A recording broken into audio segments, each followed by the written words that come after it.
Assalamu alaikum everyone. I'm Lal-ain and welcome to Lal-ain's Diary.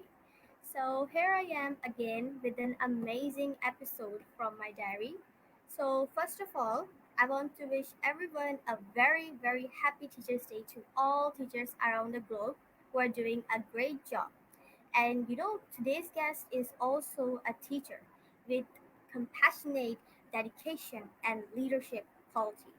I must say that 21st century teacher, educational consultant, teachers and corporate trainer, and above all, he has won the award of for being teachers trainer and serving for the future teachers out of 500 finalists included in the World Book of Greatness. He won prize for us, made Pakistanis to be proud and able to tell the world that we are not less than any other nation in the field of education. So please do welcome our honorable guest today, Sir Asjad Sheikh. So let's invite him to the studio and have a wonderful talk with him. Assalamu alaikum. Walaikum assalam. How are you? I'm very great. And you? Alhamdulillah, I'm good. Thank you very much. Thank you for your invitation. Thank you. So first of all, thank you very much for joining today. As cause this episode is very special because today is also Teachers Day and you're also a teacher. Well, I won't say that I'm a teacher. I'm a student because I'm still learning. And in my view, there was only one teacher who was Hazrat Muhammad sallallahu alaihi wasallam. And because we are everyone in a process of learning, so when you are learning, you are a student, you are not a teacher. So I classified myself as a student rather than a teacher. That is absolutely well said. So, can you first of all give an introduction of yourself so that our audience could know better about you? Yeah, of course. uh, my name is Asjad Sheikh, and I'm 58 years younger, not an older person. I'm from Karachi, and I moved to UK in 1990. And my background is been with the corporate trainer, and for the last few years, I am with my wife, who is also teacher, and she's also teacher trainer.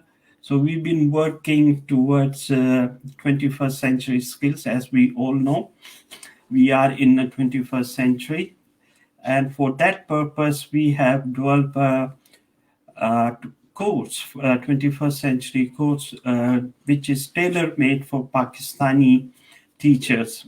And presently, I'm training around 16 teacher in Azad Kashmir, and there are other teachers which I'm also training via Zoom. So that's what we are. That's what my introduction is. Thank you. That is a very great introduction of yours. So, can you also tell me a little bit about your childhood memories, like how it was and how did you spend your school life? Okay. Well, I was a below average student in class because of my dyslexia.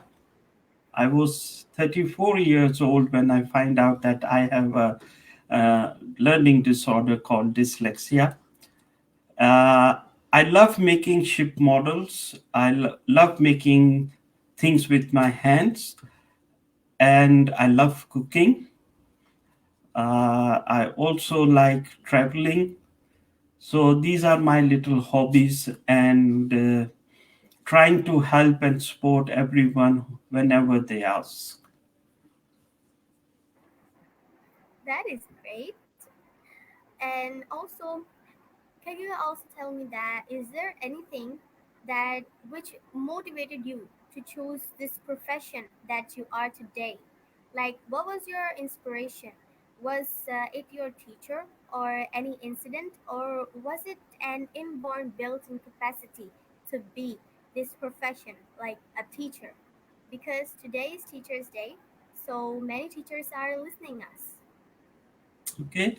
Uh, when I was a young child, I with couple of my friends we opened one coaching center in Karachi Model Colony, and I'm talking about uh, mid 80s.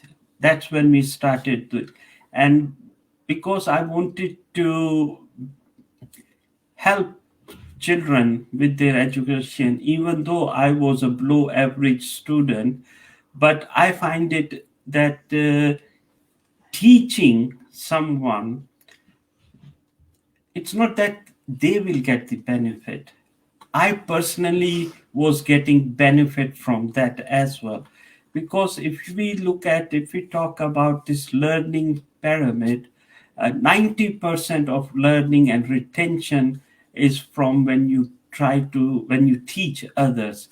So in mid 80s, I started with a couple of my friends. We started this coaching center, and from there on, it started to build upon it. When I came to in the UK, I moved myself towards corporate training to become a corporate trainer. So that was the passion, and then due to health issues and what was happening in 21st century, like everything has changed, and I spoke to my wife about this, what shall we do for Pakistan, because we being a Pakistani, everybody asked me, oh, what have you done for Pakistan? So I said, okay, let's do something for great for Pakistan. And for me, the best gift I can give back to my country was to educate teachers for with this modern 21st century technology, methodology, and strategies. Because children like you are the pillar of our country. So if we train teachers according to how things are done here in the UK, according to UK standards, then children like you will have new horizons.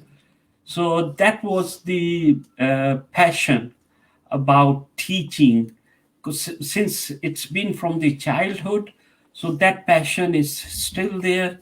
And both my wife and myself, we are every time we are talking about education and training. Wow, that is, a great story of yours. So, also, if you could tell me that you work in Right Vision Academy, right? So, Yeah. if you could tell me something about this academy, because I also wanted to know about it. Well, we it's our academy. It's registered here in the UK, and it's a company as well. All of our qualifications, which we have developed, they are accredited from the UK, and we have developed courses according to the needs of Pakistani teachers. So when we were developing this, the challenge was this, that we have to cater for Pakistan teacher, but we in the same time we have to maintain the standard of UK. So that was the challenge. So when we sent our courses for the accreditation purpose, it was we were like पता नहीं होगा या नहीं होगा या नहीं होगा. It was like this because it was purely according to the needs of Pakistani teachers. And Alhamdulillah, they scrutinized everything, the books we compiled, and the courses, the presentations, the assessment which we created. So they scrutinized everything, and Alhamdulillah, we sent them 5 courses, and all of those courses were accredited, and we have this unique identification number for this, and it recognized by everywhere in the world. So this is a great achievement for a Right Vision Academy and for teachers in Pakistan, that we are giving them the qualification which is not like Pakistani qualification, it's internationally recognized qualification. So that's what Right Vision Academy is. Wow, so it's an amazing academy. So also, like, what is important thing to you in your academy? It's vision or mission or something else? For me, the main thing is our vision. If you have a vision, then you can get the followers behind you, because the follower must understand your vision, where you are going to take. If let's say, for example, as a leader, if leader does not have their vision, they will unable to help the people who want the help. So our vision is that we want every teacher in Pakistan to have the tools, modern tools for 21st century. Because it's not just the teacher, we are talking about the children of Pakistan who's gonna they're gonna run the country. Not the teachers, they are not going to run the country, because teaching is a professional for every teaching is a mother for every profession. So at the same time, we must also educate the parents, because unfortunately what happened in our system, does not give the they do not provide the opportunities to parent to enhance their skill. And when we look at the school, there are five stakeholders in a school. So if we miss one stakeholder when we are making a decision, then we are not giving our vision to the parents. Parents will be confused. They will not understand what we are trying to achieve. So vision is an important thing. And then vision will turn into your mission, because you want to achieve your vision, and all of your teachers or your follower, they will have this mission now, so to accomplish your vision. So vision is the important thing. That is an excellent answer of yours. So, if you can also tell me about why teachers training is so important to you, and do you satisfy with the performance of currently training institutions at government or private level in Pakistan? Can you please repeat your question? Yeah, sure I can. So I was asking that if you could tell me about that why teachers training is important, and do you satisfy with the performance of currently training institutions at government or private level in Pakistan? Oh, thank you very. It's a very good question. I'm glad you asked me this question. Couple of years ago, I had the meeting with DG HSC in Islamabad. So I went there with all of my this training material, and I said, "Look, right now the B.Ed qualification in Pakistan is for 4 years, and I'm giving you alternative route where teachers who want to become a teacher, they can have this qualification in 1 year, and it will be alternative route for graduates who want to come in a training."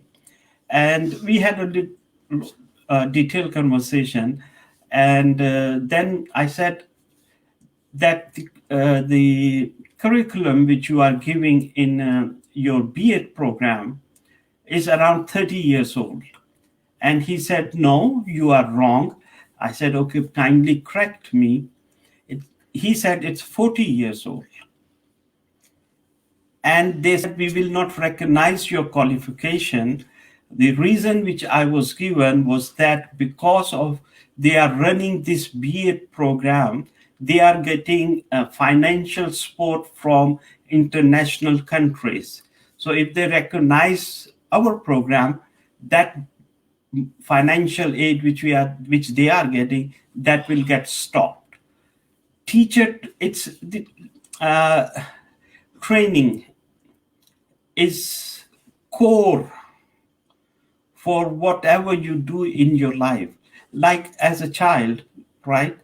You go in a school. What is the purpose behind that going in a school? To get the training.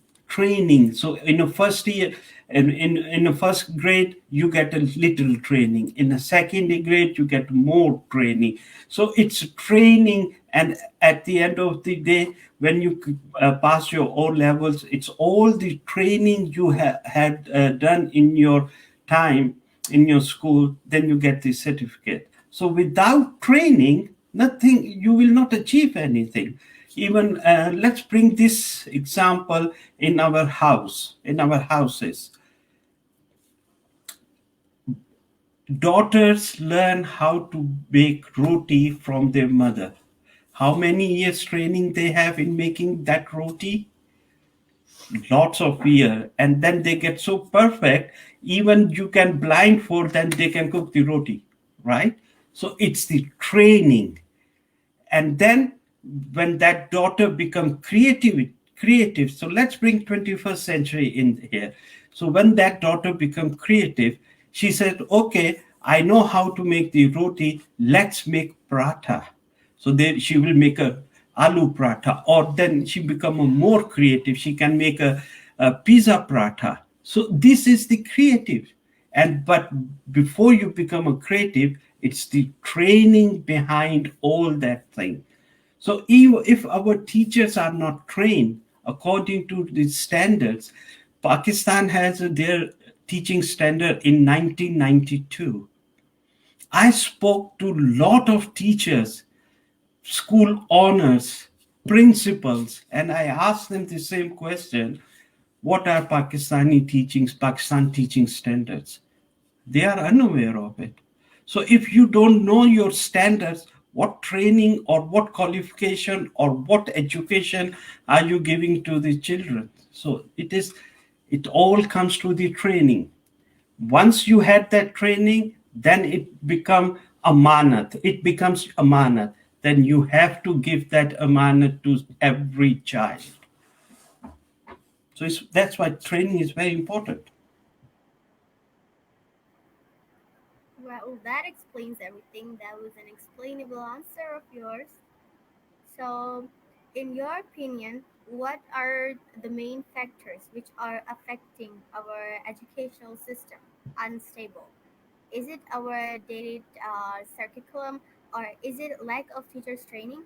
Is it the less attentive failure administration, or is it the language? Because I heard many times that our content or curriculum should be in our national language, not the foreign language. It's a great question. Let's analyze everything. Let's talk about language first. We are having this conversation in English. How many people do you think will understand this program? That's the Okay, one thing. maybe some of them. That's the one thing. Second Yes. thing, our national language is Urdu, right? But nobody understand Urdu. So that's why we have to have a sport of English language, which is a very good thing. Without English, we will not be able to achieve, or we will not be able to reach our destination. So English become an important element in education, because all the new research is in English language. So we must have a English, but we should not make English as a status quo, or to have a reflection. A person who can speak English is a very educated person. No, it's not. So we must treat language as a language rather than a status symbol. Now let's go further. Our curriculum. I did my matric in 1980. I can still see the same curriculum in metric books. So If you're going to compare it, so it's been over 40 years. What I learned, teach students in metric streams are learning the same thing. So our curriculum is outdated. Now let's look at the schools. Yes, schools have changed, but we have now schools in every street. There are one or two schools in every street, and we employ teachers who are only interpass. So how they gonna train? What training they have? How they gonna teach? Because if we look at the age of inter teacher, it's around 20 or 20. I will say about 20 years old, right? So if we look at the age of a metric students, we are talking about 15 or 16. So the gap between the teacher, age gap between the teacher and the student, it's only a couple of years. So what learning experience we are giving to our children? So I believe that everything has to change. Our education system is rotten. It's stinking. We can smell, So what we need to do is we need to bring all these stakeholders like policy maker, curriculum maker, government institutions, private institutions, government institution, and we sit down and make a policy. Like now, there is a new thing in Pakistan, the single curriculum. I have seen that single curriculum, what is was on a Pakistan Ministry of Education website. I have looked at it, and in my honest opinion, you won't be able to achieve anything from that, because there they says that they're gonna give 4 days training, 4 days training or 1 week, even for 1 month training. How you gonna train teachers to deliver 21st century skills in 1 month? When see these skills and it the work behind 4 C's of 21st century is for 40 years. That how much work has gone to bring those 4 C's, and you expect to have a training for 1 month or for 4 weeks to deliver that to other teachers? It's impossible.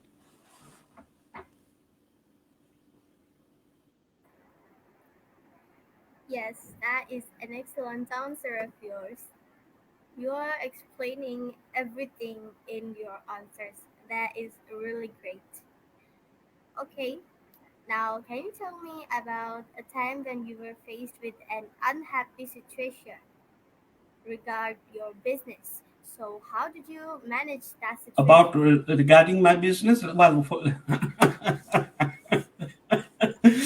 honestly, 45 years I've been going to Pakistan after every 6 months or 8 months. I have meetings with Wow. lots of people, school owners, schools principals, Ministry of Education, and they ask me, okay, what's in for me? What's in for me? I tell them it's nothing for you. And that's why they are not appreciating my effort, or a Right Vision Academy programs, they are not appreciating. I said, fine, it's not my loss. I will pack it and I will bring it back. So that's what I have done.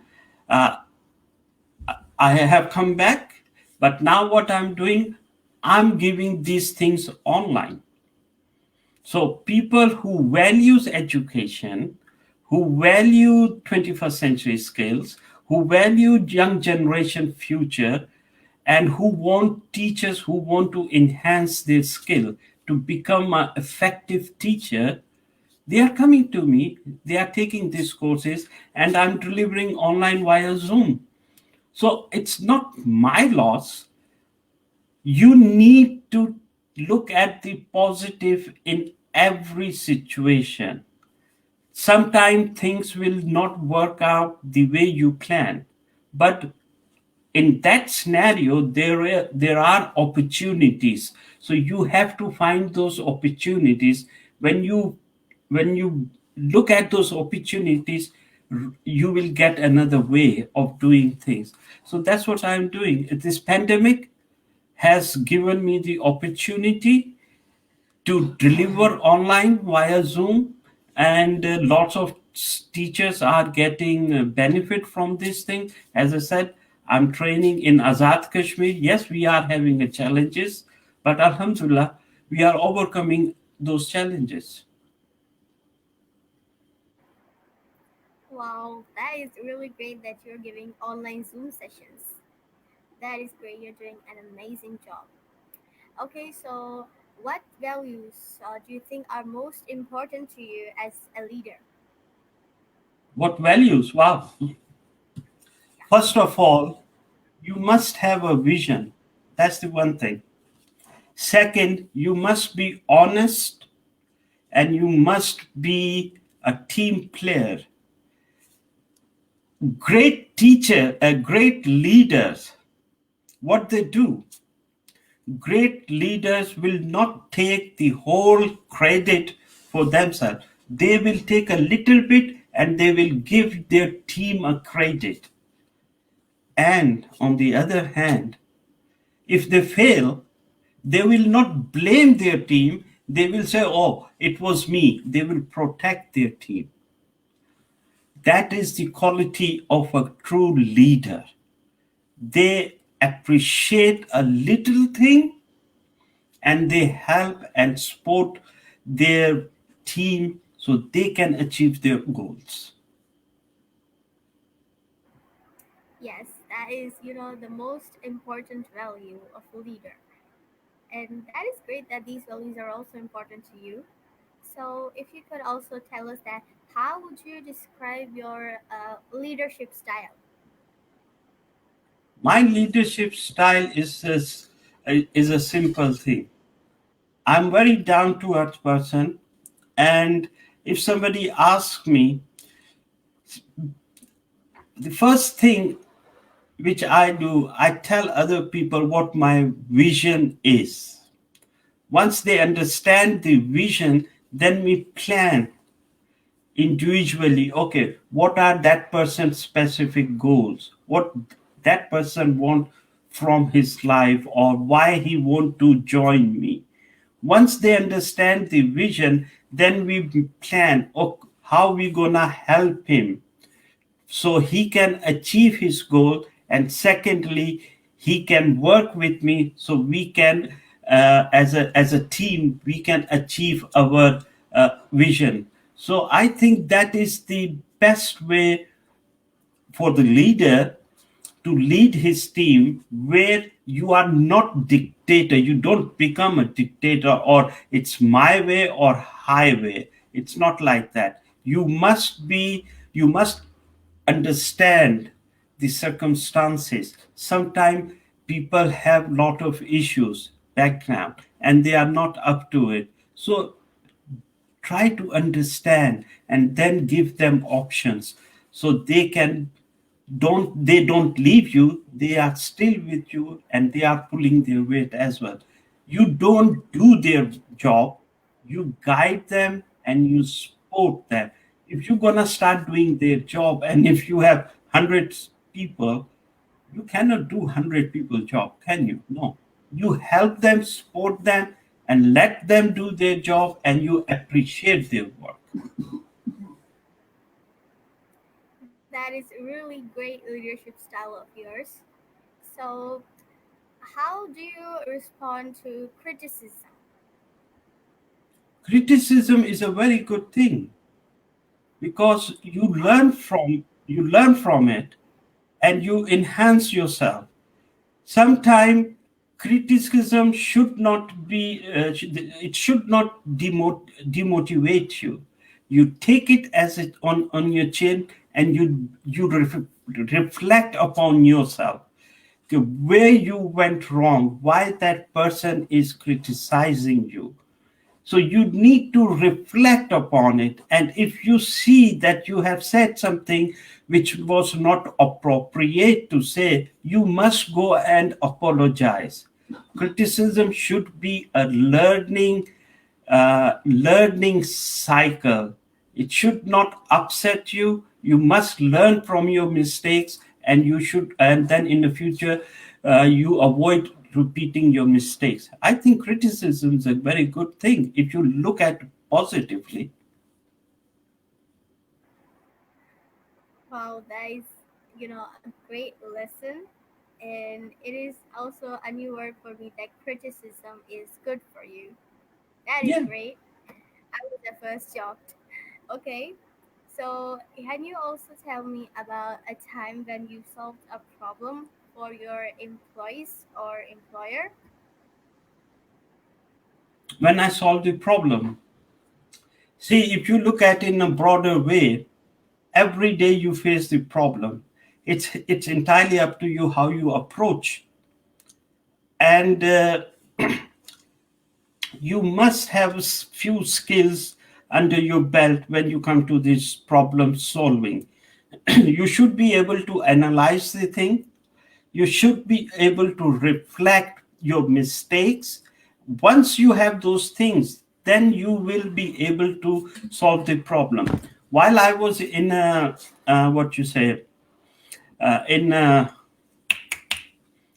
retail industry, I noticed that my store's bakery sales were not improving and they were declining. So I spoke to my staff. I asked them, okay, why our sales we are not hitting our target? So a couple of staffs told me who lives in that area, or there is a new bakery. I said, okay, that's the reason people are not buying breakfast stuff from my store. So we sat down and we had a discussion. Okay, what we shall do? We decided to have our own in-store bakery. So I spoke to my boss. I said, look, this is what happening. How can you help me out? So he said, no problem, because our other branches also have this bakery. So we planned it. We nominated the staff who's going to go and get the training how to bake the bread. And then we started to promote and we started to tell everybody in our customer that we are having and we put that display right in front of our shop. When you come in a store, bakery is right there.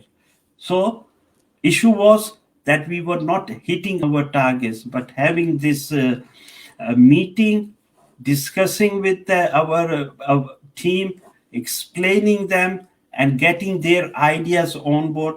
So alhamdulillah, we managed to resolve that problem. Again, I said, you must analyze the thing, and if you don't have those skills and evaluate your decisions or things or steps, then you won't be able to solve the problem.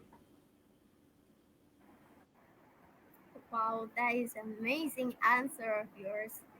And if you could also tell me that, how do you handle disagreements with the coworkers?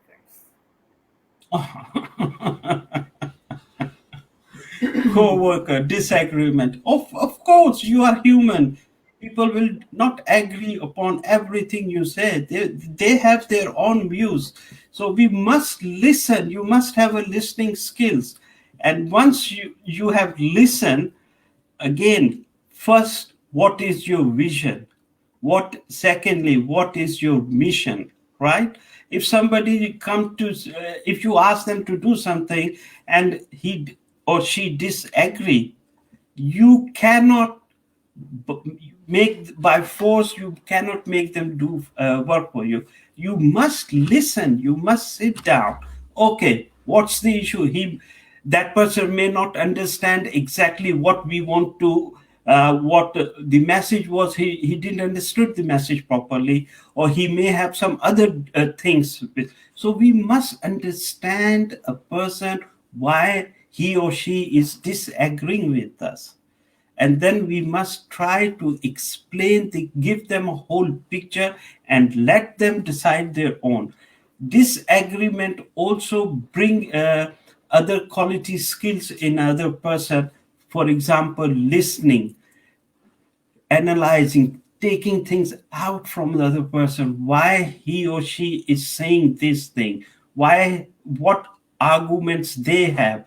So they must bring up on a table their facts and figures in order for us to reflect and say, okay, yes, you are right, we were wrong. If we are wrong, then we must we must accept that.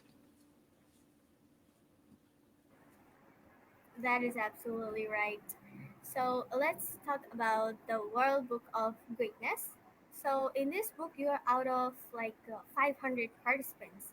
Tell us about this award. This is a really big achievement for not only you but for all of us. Like being a Pakistani, you are working from a board for teachers training, and that is a great thing, I must say.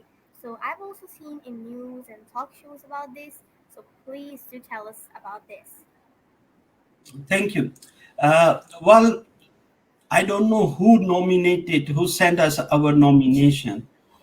So we don't know anything about that. So one day I received a call and they asked me about the work I'm doing. So, and I got little bit suspicious why this person is so much interesting and what I'm doing. And he's asking me, uh, can you give us the document to support your claim, whatever? I said, hang on. First, tell me who are you? Why are you interviewing me? This and why you want my this documentation? So then they told me, and I said, okay, can you please tell me who the person who nominated us? He said, we cannot do that. So I said, okay, fine. So that's how we went into this big span of 2000 people, and from there they scrutinized everything, they looked at everything, then they interviewed me for a couple of hours on a telephone because everything was on a COVID thing, so everything was done online on a telephone and via Zoom. So that's how we got to this greatness award.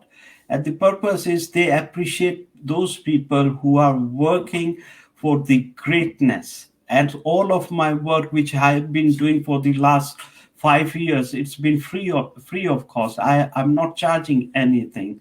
So all this training which we are giving is a free of cost. I haven't charged any a single penny of it. So they were very impressed by that, because, and then they asked me, can we deliver these courses in other part of the world? I said, yes, you can, because it's accredited by UK. It's fully flexible. We can deliver these courses anywhere in a world. So that was if you look at it, this is the biggest achievement, alhamdulillah, that both my wife and I have, because we both work very hard for the uh, to get here. And alhamdulillah, we are still very humble people. It's not that we got this award and uh, I will grow hair on my head. It's not like that. We are keep doing things the way we were doing. So alhamdulillah, alhamdulillah.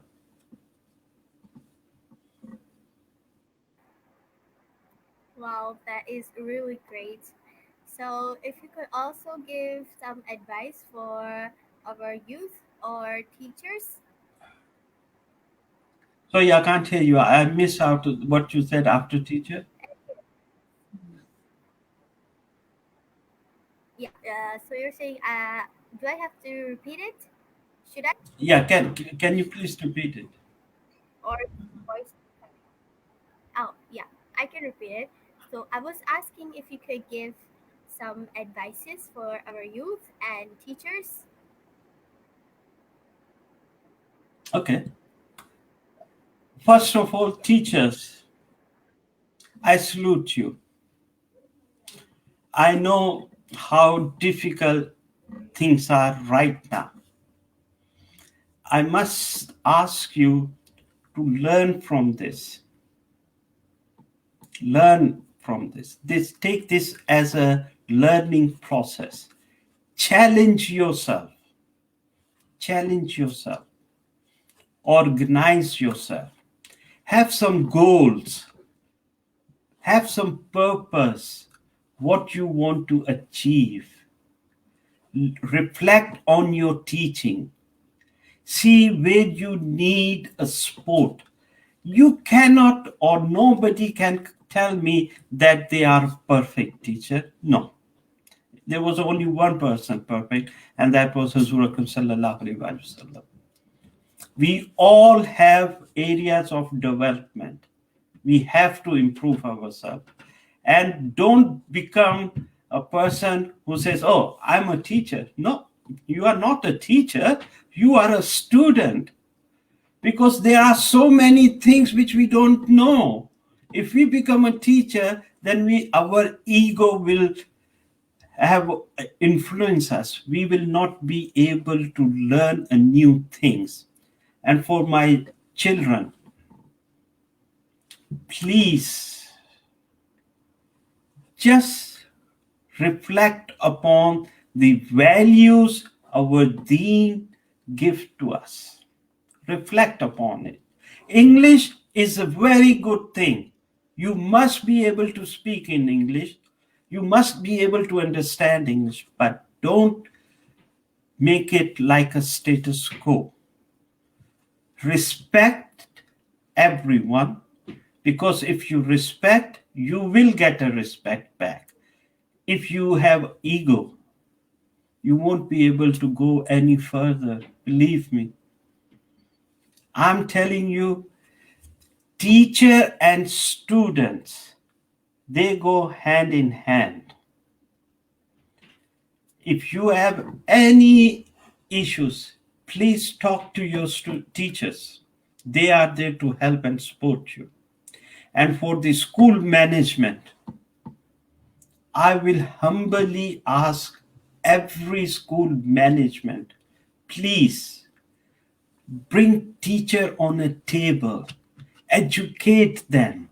Without parents' education, all of your hard work will, they won't be able to, you will not get what you are putting in. Parent, teacher, student, school management, and community, they make a good school, and with that you get the proper society, proper community. Right now we have a disabled society. Our community is disabled, unfortunately. So this is my advice. That is a really amazing advice to all of our audience who are watching us right now. So it was such an amazing conversation with you. So before going, if you have any question to ask me, uh, Beta, may Allah bless you with all the happiness. I just said, thank you be, very much. be, be humble, be humble. Yeah, sure. So it was such an amazing conversation with you. I really enjoy it because all of your advices and all of your answers really meant something and they were all amazing. I understood everything you said and I hope that our audience will also understand it. You really Thank you. explain your answers like an amazing teacher. You really are amazing teacher. So Thank you again, very much. thank you very much for joining our show today and it was really great. So happy Teachers Day to you too. Thank you. And to you. Thank you very much. Again, thanks for joining and I hope that you'll join again.